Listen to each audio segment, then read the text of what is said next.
Hey, what's up guys, Fix Alex here. Today we're gonna replace door mirror on this 2013 and up Mazda 3. That's the tools that I'm gonna use today: 8mm socket and a long nose pliers. So we need to remove that cover first. Right. Let's remove that cover. One, fingers, and two. There is only two clips. Remove those two wires. This is for your I think tweeter. This model doesn't come with the tweeters. Now we're gonna use long nose pliers to remove that connector. It's much more easier to remove it with the long nose pliers, the way this connector made. All right, now using your 8mm socket, remove 3 bolts. 1, 2, and 3.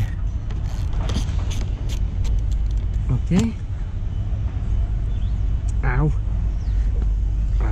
1 second. Yes, and that's it. And now remove your mirror. That's it guys. Thank you guys for watching. Like it and subscribe it to my channel. Comment what should I record next. Bye.